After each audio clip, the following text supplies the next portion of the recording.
Hey there, ladies and gentlemen. This is Doug Larson, co-host of the Barbell Shrugged podcast, of course. This week only, we are doing a 50% off sale for a nutrition course that I developed called Nutrition for Weightlifters. For years, I competed in weightlifting at either 85 kilo, which is 187 pounds, or as high as 94 kilo, which is 207 pounds, while simultaneously competing in mixed martial arts as a welterweight at 170 pounds. That's a 37-pound swing, and I was always going up and down. I got very good at manipulating my weight to hit my weight classes depending on which competition was coming up next. So that's all built into this course, how exactly I did that, how I put on muscle mass when I needed to get bigger, how I lost body fat when I needed to get smaller, and how I kept strong and stayed in shape during the process. So I teach you what to eat, how much to eat, when to eat it, how to count your macros, what to eat before, during, and after training, as well as what to eat before, during, and after competition. If you're interested, you can go to shruggedcollective.com/N4W, like nutrition for weightlifters, N, the number 4, and W, just 3 characters. Check it out, 50% off, and enjoy the show. Welcome to Real Chalk, a Shrugged Collective production. Mike Bledsoe here. Stoked to be launching this network so that we can introduce you to amazing content providers like Ryan Fisher. We'll be posting new shows every weekday, so be on the lookout. As a thank you for listening, Thrive Market has a special offer for you. You get $60 of free organic groceries plus free shipping and a 30-day trial. Go to thrivemarket.com/realchalk. This is how it works. Users will get $20 off their first 3 orders of $49 or more, plus free shipping. No code is necessary because the discount will be applied at checkout.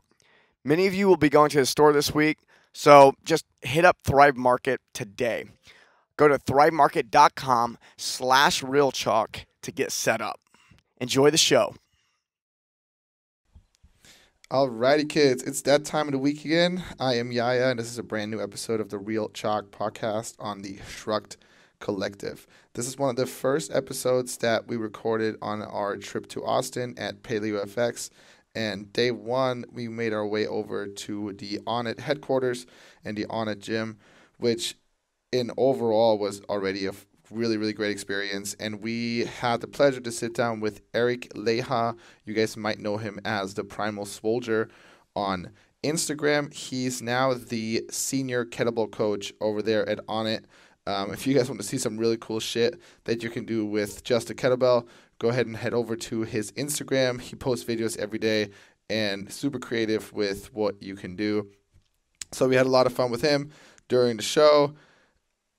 After the show, got a nice little workout in, and like I said, this is the first one of many shows that we recorded for you guys while in Austin. Super pumped to be bringing this content to you. We have podcasts, videos, vlogs, all that stuff, so make sure you guys are subscribed to the channel wherever you guys are listening first and foremost. Then check out Shrugged Collective on YouTube, and also head over to the shruggedcollective.com to sign up for a newsletter so you never miss any of our episodes or all the other podcasts that are also on the collective. All right, I'm going to stop talking and let you guys dive into the episode. Enjoy. All righty, kids, what's going on? Yaya here. Got a special episode coming at you, sitting down with Fitch. We are at Onnit headquarters, and we got a very special guest for you today. If you want to go ahead and introduce yourself, I'll let you take the What's stage. up, guys? My name's Leija, or you might know me as the Primal Swoldier on Instagram. I'm a specialist in kettlebells, and I work at Onnit Academy. All right, and we figured since you were here in Austin, Onnit is such a big thing, so we definitely wanted to stop by. I know Fitch was here yesterday already working out, and so we wanted to get a couple of you guys on the podcast as well. I know Fitch has been like huge in kettlebell, so we figured this was like the perfect connection to make. Yeah, I was really excited. So I made a post on my Instagram, and a lot of guys tagged this man here. So I figured I could just come here and see what he has to say. So I think we should get into maybe a little bit more about your story and how we got to where we're at right now. Awesome. I think it's kind of cool. Yeah, so as far as like how I got into fitness, I know that you have an interesting story. So, right? All right, so right now I'm 25 years old. I started working at Onnit when I was about 19, so almost 6 years ago. I got into the business through my older brother. He was good friends with the CEO, Aubrey Marcus, And they were always good friends, training partners. Aubrey had this dope setup in his garage. We used to call it El Garage. Like he had a dope sign on the top of the wall. I said El Garage. And this is before all this existed. Before all this existed. Before even the supplements that we sold. So Onnit first started selling supplements. All right, but even before that, Aubrey had his own badass little setup in his gym. He had like all these mats, punching bags, kettlebells, steel maces, and swords. Like he was super into like the warrior path, and so he made really good friends with this UFC fighter, Roger Huerta, who was really good friends with my brother through wrestling in high school.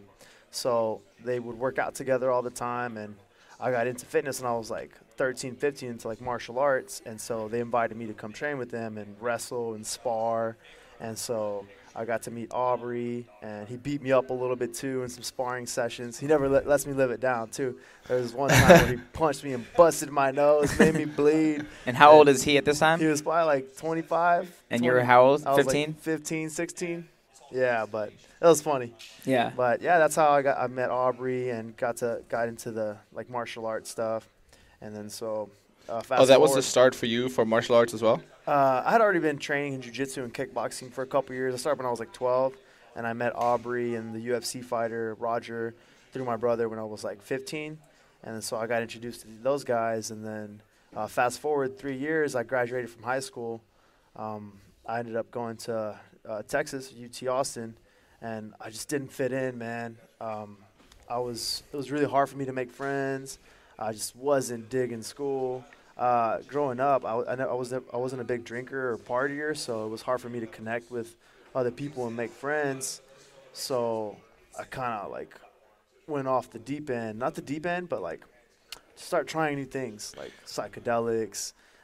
Which is literally a lot of people in Onnit are. That's kind of like part of the culture, correct?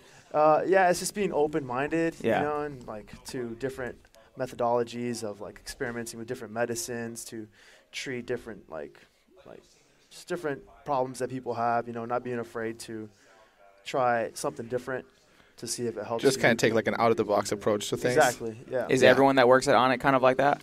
Yeah, everybody's super cool, super open-minded. You know, I think we've done a really great job of developing a community of like-minded individuals, which is what keeps attracting a great tribe. Okay. And so that's what keeps me, you know. It definitely feels different when you walk in here versus like another gym. You can tell that like I feel like I'm part of like Home Tree and Avatar. Like everyone's kind of just like interconnected. Dude, I was just gonna say that. Like, I mean, every gym you walk into, you kind of got the little like everyone's kind of like, okay, who the fuck are these guys?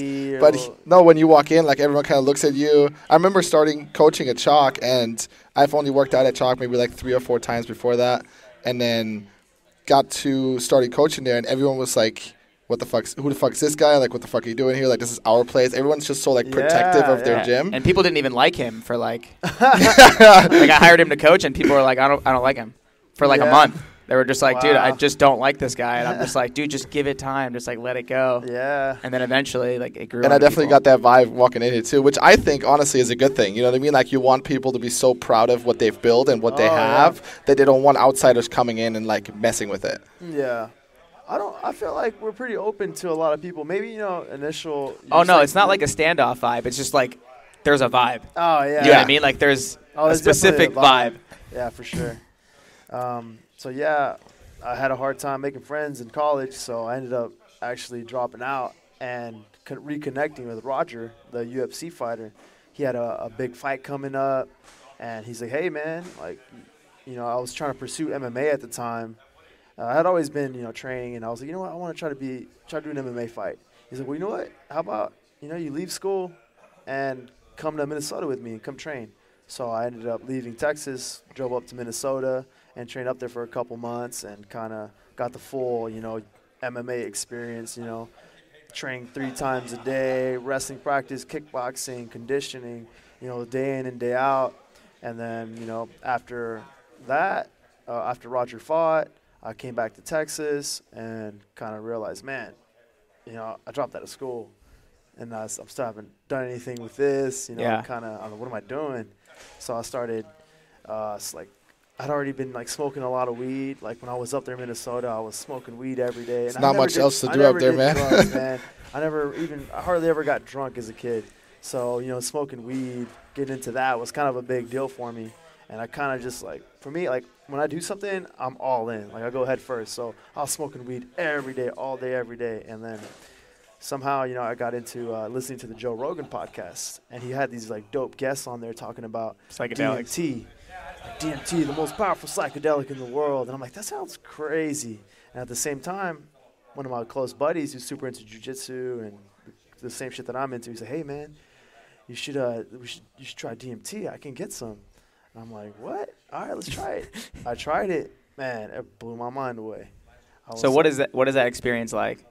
We were actually talking to somebody today about it. I know. We just heard a story, so it's perfect to get but this. But to listen to you talk about it would be cool. My first experience, a lot of people's first experience, I feel like that I've dealt with.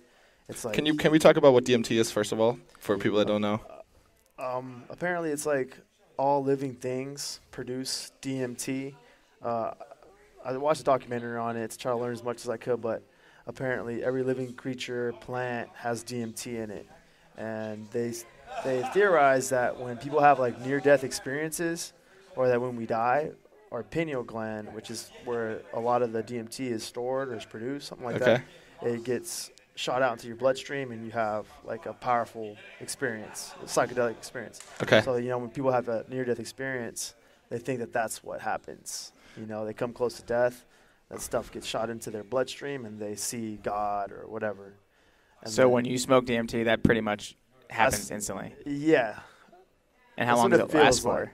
It lasts 5 to 15 minutes, 5 minutes of a really powerful psychedelic experience where it feels like, you ever watch Doctor Strange? Yeah. Yeah. Yeah. It's a portal. Everything is up and down. It's you're going through this tunnel of kaleidoscope patterns and weird things that might be hiding in your subconscious. Fuck, and dude. if you go deep enough, you can really they say it's really good for treating addiction or problems because you really confront your inner demons. If you're holding some stuff in, you got some skeletons in your closet, they're going to come out when you see this stuff. Maybe not vividly, but through visions that if you decipher, you can kind of piece it together because it's always very unfamiliar. You go into it and you're like, what did I just see? Sometimes you don't even remember. There's no words to describe what you see. It's alien patterns, alien feelings. Sometimes you have no language. You feel dead. You feel like you can't even think. You feel like you have no vision. I felt like I could see in all directions. I felt like I was just a dot of light floating through the universe. Yo. But I could feel and experience everything and nothing at the same time, which was, for me, as I did it, what ended up happening was I got so into it, I ended up realizing, man, this stuff is too expensive to keep buying. I'm just going to make it myself. You did it every day for a year, right? Yeah, I did it. That's what someone was telling me. Yeah, I did it every day for a long time. I just realized there were a lot of benefits to it. Yeah. It was helping me sleep better. I was recovering really well from, work and training hard. And I even realized my nails were growing really long. My hair was growing really fast. I was shredded. Apparently, it was increasing my growth hormone production. So then I was like, whoa, this stuff is dope. It helps me sleep and it helps me get shredded. So you were doing this while also working out. So at what time of the day would you start smoking DMT? I would use it to go for bed. I would hit it, pass out, see some visions. Okay. Yeah. Oh, so you just go right to bed after? Yeah. But you were completely able, so the thing is, when you smoke it, the best thing to do is to be in a dark room so you can just pass out, close your eyes, and see powerful visions. But you were able to still sustain in bed. You were still able to sustain a healthy lifestyle. You were working out. You were doing all that. But it did get to a point to where I stopped seeing it because I was doing it so much. I stopped seeing visions. I felt like I was burning out, however the stuff works. I couldn't see things anymore, and I felt like, fuck, man, I think I burnt out my pineal gland. If I'm ever in an accident or I die, I'm not gonna see anything. I'm just gonna die. I'll fuck myself up. So I got scared and I stopped doing it. I put it away, and I also got to a point to where I was doing it so much. Once you stopped doing it, you still haven't done it since? I did it recently. So what happened was I stopped seeing stuff. I felt like I was at a point to where I wasn't accomplishing the things that I had seen in my visions, the powerful messages that I was receiving early on. I hadn't accomplished those goals. I hadn't really achieved what I wanted to achieve, so I was kind of just like seeing repetitive. I stopped seeing visions, so I started feeling more than I was seeing, and I felt stuck. I wasn't addicted to it. I just felt like I was doing it all the time, but I wasn't gaining anything from it anymore. And I felt like I was stuck in my career, in my life, and so I stopped doing it to try to focus on what's going on now in my real life. And Right. Yeah. Like the real world and the fake world were almost like merging into each other type of thing. And I couldn't make any gains in the real world. So I put it away, and I just focused on work. And at the time, I had gotten a job working in the warehouse. So I just did my best to just kick ass in the warehouse here at Onnit, packing kettlebells, supplements, work my way up to, being, a little bit better at in a position in the warehouse, and just kind of stuck it out, it's not like my life was in shambles. I just was a little lost. I was partying a lot, just chasing girls. And so I got to a point where, I'm just going to focus on work. And then eventually Aubrey decided to open up a gym. He's like, you know what? We sell all these tools. We sell maces, kettlebells, clubs, battle ropes. Let's try it. Maybe we should open a gym and develop an education system so we can show people how to use these tools and further, expand our sphere of influence with our company. Yeah. To help people optimize their lives. And so he's like, hey, man, you've always been into MMA and fitness. How about you get your trainer certification, start training some people out of our company gym, get some experience, and work for the gym. I was like, yeah, man, totally, let's do it. So I went straight edge, stopped doing drugs, and started just focusing on training clients, teaching some boot camps, and got some experience, got my kettlebell certification back in 2013. And Is that the Russian kettlebell certification? The IKFF. IKFF? Okay. Yeah, through Steve Cotter and Ken Blackburn. We had Ken Blackburn fly down, and he taught my brother Aubrey's fiance, and our coach Sean and me how to our first kettlebell cert. So we got some experience how to use kettlebells. And then after that, I kind of just ran with it. So now people think of you as the kettlebell guy, I would imagine, right? Yeah. So at this point, now you're working at the gym. Do you feel like this is like where you really wanted everything to go? Yeah, man. Like I would have never foreseen this happening. I never thought I was going to be a coach. I never thought I would fall in love with the fitness side of things. I always thought, I'm going to pursue MMA and become an MMA fighter. But the more I trained people, the more I realized how rewarding it was to, be able to inspire people and teach people. Yeah, it's really cool. Owning my own gym, I feel the same way. Dude, man, a lot of my clients, they're people who are like previously injured or older men who, are just tired of doing the same old routines, and they want to try something new, but that's also effective to, help them better themselves. And man, for me, it's been the most rewarding ride these last, especially like 2 years, where I was able to develop myself on social media. So Onnit and my superiors, they saw, hey man, you got a big following. We should position you, since you're really good at kettlebells, to start helping assist and teach our kettlebell certifications, because we ended up developing our own education system. And so I started assisting in the kettlebell certs, and I still do that. And I've been able to reach people around the country through the kettlebell certs, and it's been awesome. Yeah, that's really cool. It's actually interesting to walk into this gym and not see a lot of barbells. Right. Especially for us, like we're CrossFit guys. Yeah. And like I've been competing in CrossFit forever, and like to walk into a gym and like not see a barbell being like the main piece. Yeah. Like you guys have so many kettlebells, and then like the maces and all that ropes stuff, and all that the stuff. battle ropes, which I've seen too, but it's not Yeah. like it's not the piece of equipment like it is when Yeah. you walk in here. Like when you walk in here, like you can Yeah, tell like and at we some point also I'm probably gonna have focus to a use lot that. on like just body weight training and durability training. The whole like mission through the Onnit Academy is longevity and not just training for performance and, you know, getting your numbers up, getting faster, getting stronger, but also being able to last into your old age, you know, being able to keep your gains for a long period of time. So we focus a lot on mobility and durability. So a lot of our classes, a lot of our coaches, we incorporate a ton of mobility training to make sure our clients are not only getting what they want, but what they need. And so I think that's why our programs have been really successful and are really kind of changing the game around the country. That's why I actually like kettlebell training in general. Absolutely. I feel like it requires a lot of core strength because you're always – everything kind of starts with the swing most of the time, a lot of hip drive. And then there's also – you can get into a lot of the movements a lot easier with a kettlebell and like a lot more fluid. But it does require flexibility.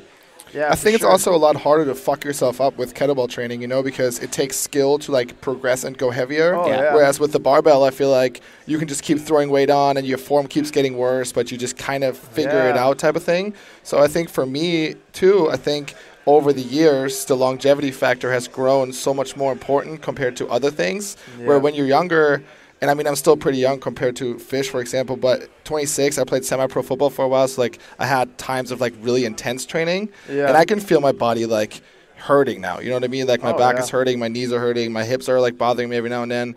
So I'm like, if I keep doing exactly this, and it's going to get progressively worse, where am I going to be in 10, 20, 30 years? You know? So, and now I don't really care if I squat 4 or 5 or if I squat 355, like, or it doesn't, the numbers don't really matter anymore, right? It's more importantly that I move well and that I'm able to move well for a long time to come. Exactly.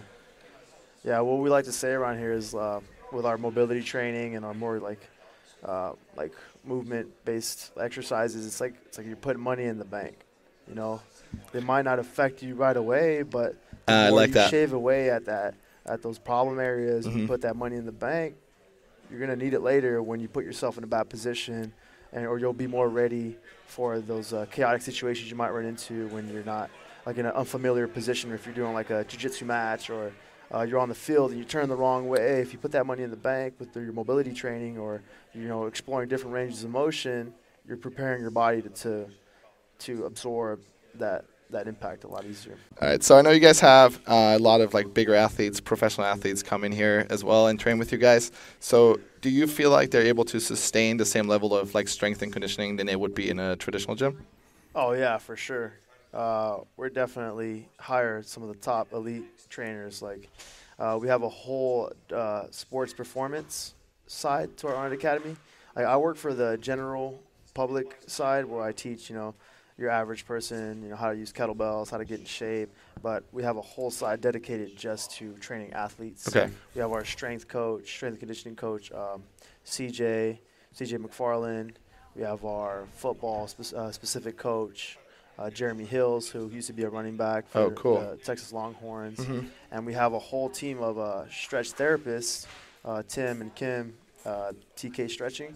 They're in-house stretch therapists. I don't know if you ever heard of stretch therapy. No.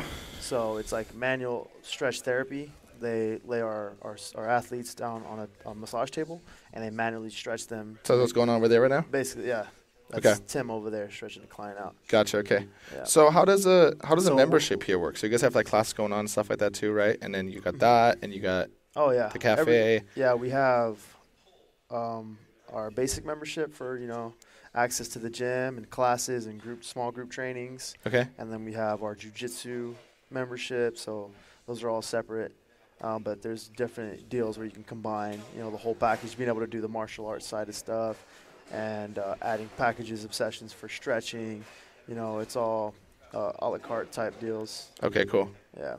Gotcha. That's and really what does your regular member look like? Like, what is, because you guys are pretty like off-site, right? You're like on those like industrial side, so I feel like someone would have to know that you guys are here. Yeah, we so get a lot of, who like walks into your door on like a daily basis? Man, we get all kinds of people. Okay. Like I said, you can have like your average guy who works from 9 to 5, working out next to a fucking football player. You know, it's a super athlete. Yeah. And everybody just kind of coexists. It's like a super motivating environment. You know, sometimes it can be a little crowded. You know, there's a bunch of like guys sprinting on the turf while there's class going on. You know, but the appreciation is a lot more than the complaints. Yeah. You know, I have a lot more clients saying, man, it's super motivating being able to train next to Lance Armstrong or these elite level football players because they're inspired to want to keep training hard, keep coming back to class, and, you know, it's super dope. Yeah, that's really, really cool. Actually, at our gym, it's it's a little bit smaller. Yeah. And we have just crazy amounts of people who come. This is a pretty successful gym. Yeah. And no matter how crazy it gets, like, I don't think we've ever even had a complaint. Like, people are just like, man, it was a little bit crazy, but, like, that's it. Yeah, you make it like, work. People you know? love, like, I think, like, the mayhem. Oh, yeah. I think I would rather walk into a little bit of mayhem than, like, Then a quiet. Then it just being it's like quiet. You know, super boring. There's a little like fear that lives inside you when you work out, like especially like we have like Saturday like partner workouts and we have like 40, 45 people in that place. And dude, if we tell you it's not big, it's not big. Like if you take like this, it's the size of just their small area when you walk in. Yeah. And there's like fucking barbells dropping, people coming down from ropes and stuff. So there's this little bit of fear in your head that you might die, and that just like pushes you like to the next level, you know? Yeah, man, it keeps you focused. Yeah, exactly. Task Yeah, at it's hand really cool. Instead of fucking around. Did you say Lance Armstrong before? Lance Armstrong. He works out here sometimes? Yeah, he works out here all the time. He trains a lot with our head coach and chief of fitness, John Wolf. A lot of durability and mobility training. Oh, that's super Yeah. cool. And I He's heard Taylor super Swift cool works guy. out here as well? No, she doesn't work out here. She works with our one of the coaches- trainers. Yeah, one of our coaches is Just goes to her house or coaching something? Her and her like dance group. That's really, really fucking cool. So That's really rad. So you guys are a supplement company first, right? So Alpha Brain was like your first. that's our first our product. flagship product is the Alpha Brain, and then we have our Shroom Tech Sport. And we just took one of those Alpha Brain shots right before the podcast. We were like in a little cafe. And you like it? Dude, I can feel it right now. Right? Like, absolutely. Like, we were like good halfway stuff. into the podcast, and I was like, what the fuck is actually happening to me right now? Dude, that's crazy. Like, it's like instantly. Yeah, man. Yeah, I take Alpha Brain. I take our Total Strength and Performance, which is like our version of a pre-workout. No stimulants, just like tons of amino acids, beta-alanine, you know, all your basic stuff. But we like to source all the best ingredients, so I feel a lot healthier than, you know, taking some pre-workout. I have no idea what's in, you know. Mm-hmm. And Which then is like also- 99% of them. Yeah, exactly. Yeah, man. FDA approved. Yeah, right. Exactly. So, when I'm a client here, do you guys make recommendations as far as the supplementation goes as well? Yeah, I mean, we don't go out of our way to like throw things in people's faces, Mm-hmm. but we definitely recommend stuff that we think they might need or might help them in their performance. That's cool. I like how everything is like kind of all encompassing here. Yeah, no, it's definitely But, it's like a one-stop shop.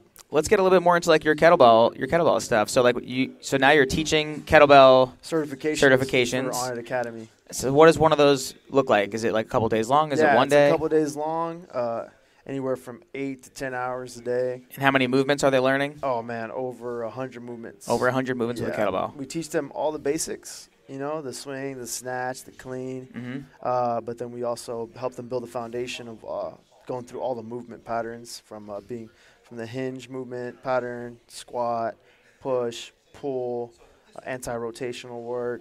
We give them all, you know, different regressions and progressions to getting into the more advanced exercises. Yeah, I love that. That's cool. Yeah. And I think it's good for the listeners to know that he's teaching over 100 movements. Like that's what makes having a kettlebell like so versatile, and especially for people maybe in the middle of America who are listening to this. Who maybe the closest gym is like an hour away from you or 2 hours away from you, but you want to work out at home, and maybe you can't afford like a full.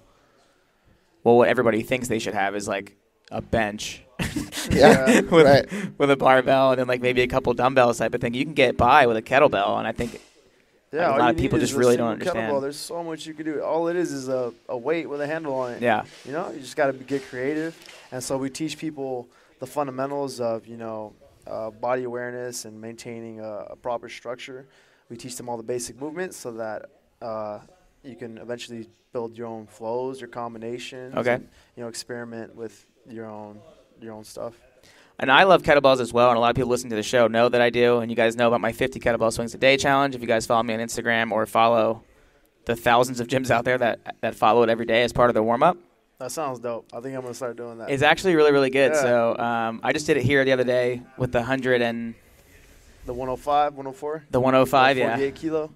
And I did that's it. the biggest one we got. I try to do it every single day. I have one in the back of my truck. And you did it unbroken with the 48? Yeah. No way. I'll do it with you right after this. Damn. We'll get that on tape for sure. Crush me. I've done the last time I did it, I was doing an endless EMOM. This Alexia Clark, you know who that is? She's like a. I've heard of her. Yeah. She's like a fitness girl. She sent me a DM. She's like, "Hey, you should try this challenge." And I'm like, "What is it? This can't be that hard." Yeah. She's like, "It's an endless EMOM." I'm like, "What?" Is it like 10 on the first minute, 11 on the second, 12 on the? So you add, I think, 2 reps every minute, and so I was like, she did it with like I think a 20 kilo, and I was like, "Damn, that's pretty good." And then so I was like, "Man, I bet you I could do at least more than 3 times her weight." So I did a 48 kilo. Man, I did like 40. I got to like round 6 or 7 before I couldn't even hold it anymore, man. Oh, it was I bet, so dude. hard. Yeah, there's no way I could do 50 reps. The grip. Maybe I could. Maybe in one go I could hit 50 That's reps. what I'm saying. That's the yeah, thing. because I did like 10, 12. I'm like, and the reason I really pretty bad. get after this is because I was reading a couple studies about kettlebells because I'm super interested in kettlebells. I love kettlebells because I just like people to get their fitness on, and I feel like it's just the easiest, best way to get people introduced to fitness. Yeah. I think it's way better than Super bringing people accessible. to a gym like right away and overwhelming them. I think a kettlebell is just a great introduction.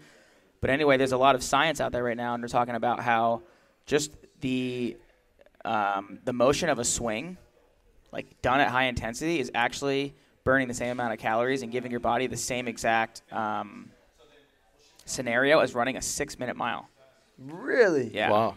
I want to find the study and hopefully we can put it in the notes. Yeah, for sure.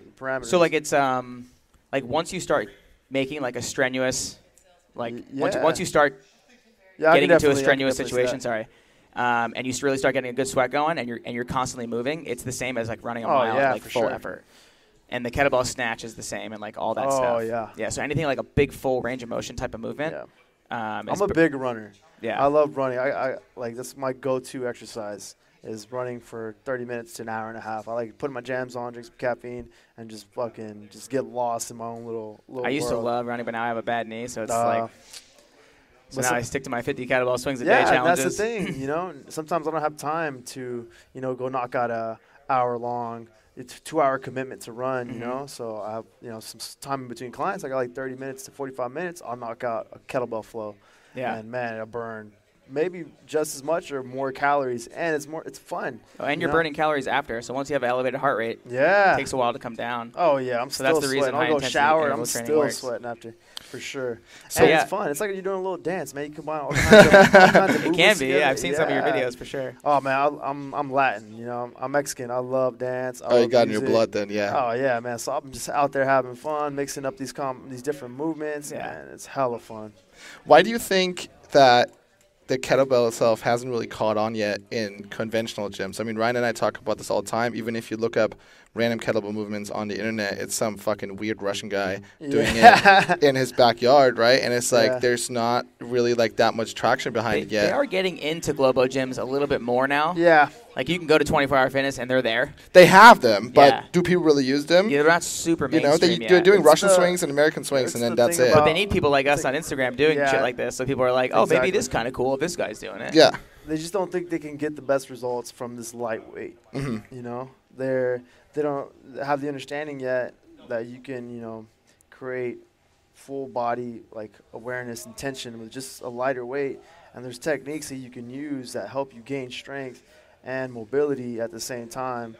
And people are just focused on, the big lifts, being able to see their numbers go up, big chest, big arms. Yeah. When, you can use the kettlebell to achieve most of those results. Maybe not maximum strength, but you can definitely use these tools to help assist and help with your numbers. When's the last time you used a barbell?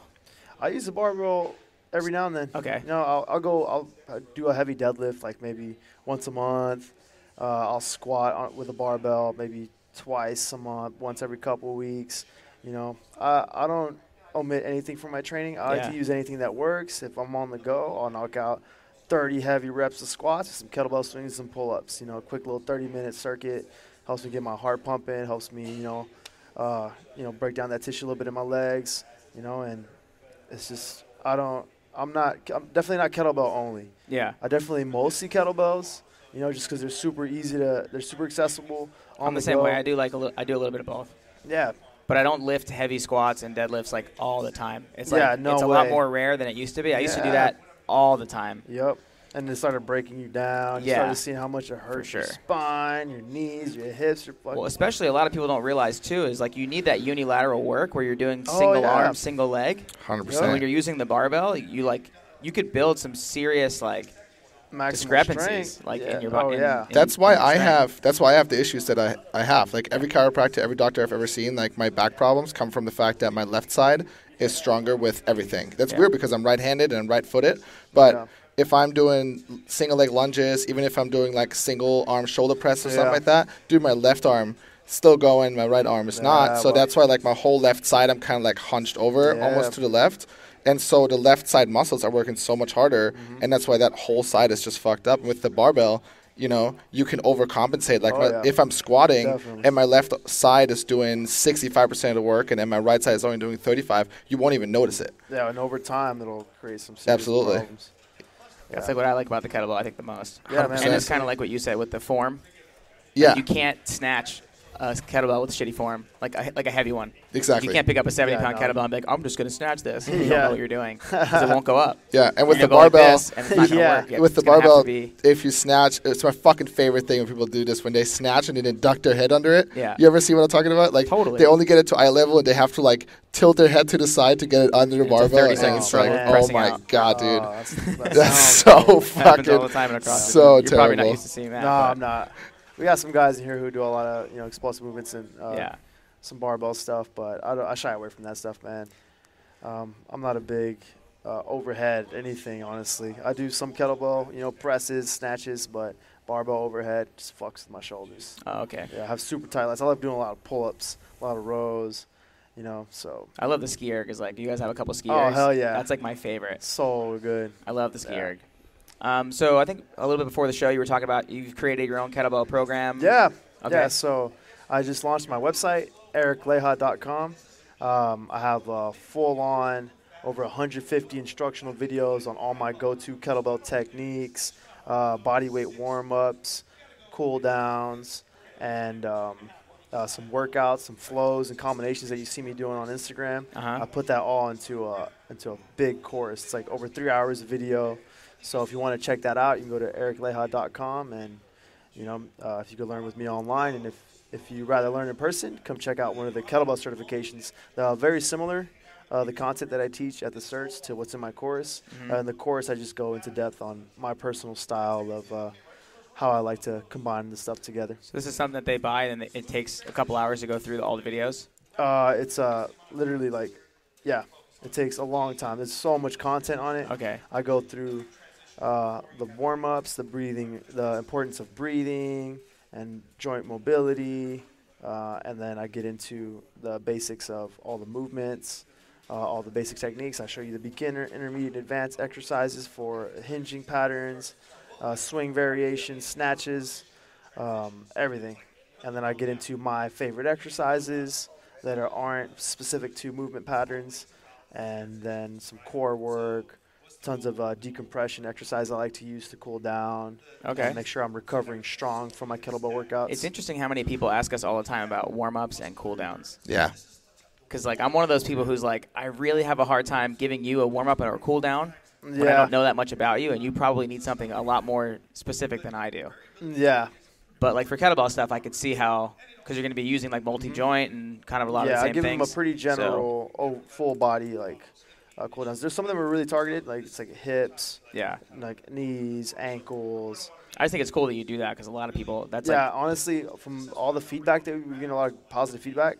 Some of the best is people being really appreciative of the warm-ups and cool-down section because nobody really does any of that, No, they don't. People just get into the gym, knock out their workout, and they're done. And then, they're missing a pretty important part that over time, if you don't, get your warm-ups in, get your cool-downs in, you can develop some pretty bad habits. Yeah. Agreed. It's really, really, really important. And a also lot of people literally just have no idea. Yeah. I actually just went home last weekend. My parents are in New Jersey and New York. Yeah. So I went home, and I'm doing a workout in the basement with my stepdad. Yeah. And we decided that we're going to do every 4 minutes by 5 rounds. And it's gonna be a 500-meter row, and then 10 deadlifts. Wow. Right. So he's like, "What's the weight gonna be?" And I'm like, "All right, well, we'll put like 275 on the bar." And he's like, "Okay, cool." And he just puts 275 on. Yeah. And I'm like, "Dude, let's do a few warm-ups." He's like, "Why?" And his form was pretty bad too. Oh, well then. And then I was like, "Oh my God, do you do that every time?" Wow. And he's like, "Yeah, like for pretty much everything." I'm like, No. "Bench everything?" And he's like, "Yeah, I do like." He's like shows me this. He shows me like a door stretch. Right. Chest opener. For you guys, you can't see what I'm doing, but he'll do like a little open chest door stretch for like 2 seconds, and he's like, "Okay, 225." And I'm like, "Whoa, this is crazy!" Like a lot of people really have no idea how to warm up. And that's the longevity factor that comes back into play, sure. right? You can only do that for so long before you really fucking. It will work get for yourself that injured. one freak show. Yep. Yeah. Until it doesn't work. Exactly. 100%. Until it doesn't So work. you gotta put that money in the bank. There And you you're go. young. You're 24. Yeah, I'm 25. I just turned 25? Yep. Okay. I can feel this stuff now, man. Dude, I'm telling you. 2 years ago, I was good. You know, I would skip my warm-ups. I would just jump right into it. Now I'm mindful throughout the day with all my clients. I do my joint mobility. I do all the warm-ups with them and the cool-downs, not only so they can see the proper form, but I get my warm-ups and my cool-downs throughout the whole day. And it's been helping out, man. I feel a lot healthier. I'm the strongest I've ever been, and there's no turning back for me. We have a badass durability certification through Onnit Academy, where we take you through all the different methodologies that we like to teach on how to recover strong in between workouts. So this is something that, as a member of the gym, it's an extra fee to be part of this thing? No. Like a durability academy, for instance? No. We actually have a class, hour-long class, where we teach you how to use a tennis ball to like roll your muscles out, and then we teach you some mobility flows. It's almost like active yoga stretches. And that's part of your membership. Yeah, because we That's want cool. to ensure that our clients keep super coming awesome. back. You know, we want people getting hurt. Yeah. And is it crowded, That's bad that for class? everybody. Oh, yeah, that's one of our most successful classes. I believe it. Crazy, People are 'cause fucking falling apart. I've tried to do mobility stuff before, even with people who are really good at mobility.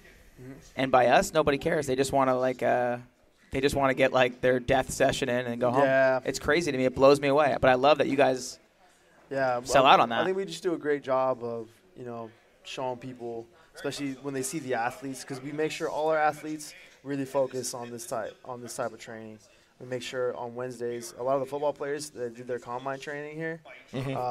Monday, Tuesday, they do their strength and conditioning. Wednesday, mandatory, come in to the gym, recovery day, and they train with our durability coaches. That's really cool. Tennis ball stretching, mobility stretches and flows, and it just sets a good example for the rest of the gym to realize, man, like those athletes are Yeah, doing if you're it. watching them do it, for sure, Yeah, you're I should probably do like, it too. okay. And I think it's educating yourself too, because Oh, yeah. I think when everyone starts to work out, they're like, I don't need to warm up, I need to cool down, I need to do recovery or anything like that. No. And then as you go on and you learn more, you're like, oh shit, if I squat heavy today, but I actually do my recovery after, I might be able to walk tomorrow, or like I don't have to take 3 days off.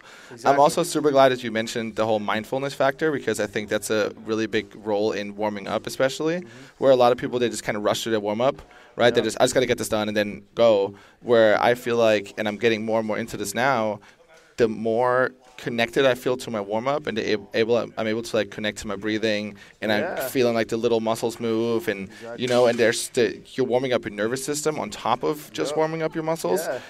That carries over into the workout Big like time. nothing else. Like there's no supplement that you can take that's going to have that big of an impact on your workout. Exactly. And then combine that with your dope supplements. Yeah. Man. Exactly. So do you see the fitness world kind of like evolving into this direction, into the stuff that you guys are doing? For sure. We actually, Onnit Academy, just partnered up with Exos, one of the biggest leaders in training top athletes, and we're making some serious headway in combining our methodologies of longevity training with this higher intensity type training for professional athletes. Cool. And I think, the world as a whole, we're seeing more and more people become more conscious. We have our society, everybody has access to all this information now with the internet. You can find out anything on the internet. So I think as a more woke society, people will start learning more about what really works and what they really need. they're gonna realize, I need to fucking take care of my body 100%. than just train really hard. If you And want to keep training hard, you need to make sure you're not injuring yourself and you're conditioning yourself to be 100%. ready for anything. It's so huge because an injury will set you back so much further than just training correctly will move you forward. You know what I mean? Exactly. Like, yeah, maybe you won't make 10, 15, 20-pound jumps on your back squat every single week if you're doing it correctly, right? But if you get that injury and you get like a torn ligament or whatever it is, you're out for 6 weeks, dude. You're sitting on the couch watching fucking Game of Thrones, and then you're going to lose all your gains, right? You got to start it back at 135, and then you're screwed from there. And I think it's really correct what you're saying, that the fitness world itself kind of goes through these waves and through these like stages, right? Bodybuilding is the biggest fucking thing ever. Then Zumba is the biggest fucking thing ever. Then CrossFit explodes out of nowhere, and I think like everybody just is always looking for like the next big thing. And I think that longevity and just learning about your body in general is so huge. So like I could definitely see it going that way. Yeah, I think this is the first time in like fitness history we're seeing people, like a significant amount of people that are like overtrained. Yeah. And injured. But also people that are realizing that that's happening and they're trying to do something about it, And it's mainly because the barbell has been so emphasized, like on like an overuse type of scale. So like because CrossFit got so big and functional training got so big and high intensity interval training got so big, which is a.k.a. all the same shit. It just like all came together. And everyone just fucking, they saw all these results and they're like, I'm just going to do more. And like, more is always better. Dude, I used to. That we're in Texas and bigger is better. I used to have a guy. Man. Austin is like very different from the rest of Texas. Yeah, we haven't really been anywhere else. I know. I was here like 6 years ago. But make our rounds. I used to have a guy that I played football with back in Germany when I played over there. And his. Football in Germany? Yeah. That's semi-pro. What? That's cool. Yeah, it was super fun. Played there for 2 years. You don't hear his little bit of an accent that he has? I was wondering. Yeah. Nice. So his like methodology was the fucking funniest shit, and we still make fun of that shit today. He was a huge motherfucker. Most of the people that play over there are like degenerates, and they've like been to jail a bunch of times, and now they just like find a legal way to fuck people up, basically, right? That's all it is. He was the same way. He had the face tat, like everything, like the real deal. And this dude believed that whenever he like injured a part of his body, that part of the body was too weak, and he had to train it more. So like he would fuck up his shoulder in practice, and it would hurt, and he would drive to the gym and just do shoulder exercises to train over his weak muscles. Oh my God. He was just hurt forever. Yeah, basically. Awesome. Yeah. Or did it work for him? Did he get strong again? Dude, he was a monster. Like, I don't know what the fuck he was on, but he would come back the next day and be totally fine. Just gotta get that blood in there. Yeah. I love that. That's amazing. Yeah. But yeah, I definitely think that the fitness world is like evolving and they're learning a lot of things. And I think longevity is just such an awesome word right now. 100%. And it's just like one of those buzzwords. We've been saying it in like the last couple podcasts. Durability, man. Durability. You want to be durable. You want to last. Harder to kill. Hell yeah. All right. Yep. Sounds good to me. Do you have anything else you want to add? Yeah, man. If you're trying to segue yourself into some more durability training, I think a good tool to transition from getting your clients or yourself from being still getting your work in, getting your strength work in, and still getting some mobility in. I think kettlebells are the tool for you. Kettlebells, maces, clubs, they still got some weight to them, but with mindful technique, you can get a lot of really good work that not only makes you stronger, conditioned, but also more durable and help you last longer. Totally agreed. And you guys can check out your website. EricLeija.com. EricLeija.com. You guys know myself. I sell kettlebell ebooks. You guys can follow the Kettlebell 50 Swing a Day Challenge. If people are not in Austin, Texas, what are like the best resources they can use to follow your programming? Like you and then Onnit in general. Yeah, I would check out Onnit Academy. Onnit.com. Are you guys ever looking to get out of Austin, like open up gyms somewhere else? We've thought about it, but it's quality control. We want to make fair enough. I feel the same way about my gym. We don't want to expand and just put our name on stuff. No, fair enough. No, we want to make sure we don't want to be like CrossFit, where everybody's doing CrossFit and then it gets a bad stigma. Yep. We want to make sure we educate people and they're doing the right stuff. And so at this point, we haven't felt comfortable with expanding. We're just trying to dial in. I think that's awesome. And just I'm with that 100%. conscious of making sure we're coaching everybody up. Yeah, because one bad Onnit gym, they're all bad. Everything's bad now. Yeah. Like, just in people's eyes. Yep. Yeah. You could have a totally different experience at one CrossFit gym and then another one that's great, and just depends on the owner. Yep. Yeah, quality reps, quality coaches, quality everything. Good. Yep, go for it. Is there anything you want to tell the rest of the Barbell Shrugged?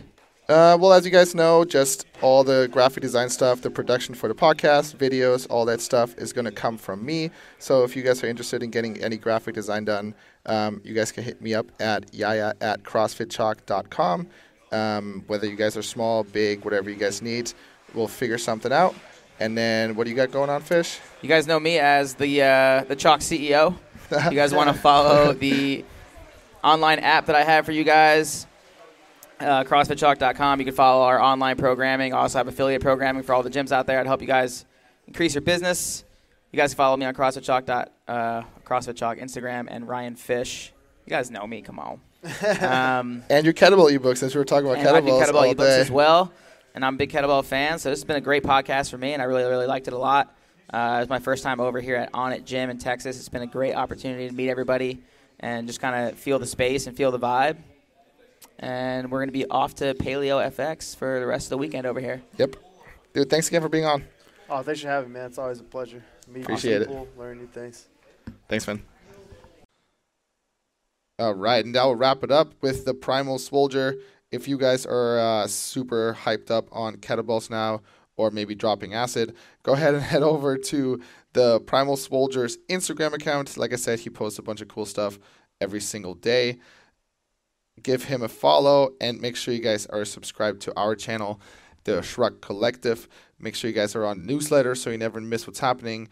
And as always, guys, we love when you guys reach out to us. So if you want to hit me up, yaya@crossfitchalk.com, or Ryan at crossfitchalk.com, or Yaya's View on Instagram, Ryan Fish on Instagram, CrossFit Chalk on Instagram. All the Instagrams, give us the follow, show us some love, leave a comment on this thread as well on this episode below. Subscribe, tell your mom, tell your friends, and I'm done with this outro. So, yep, hope you guys have fun. We'll see you guys next week.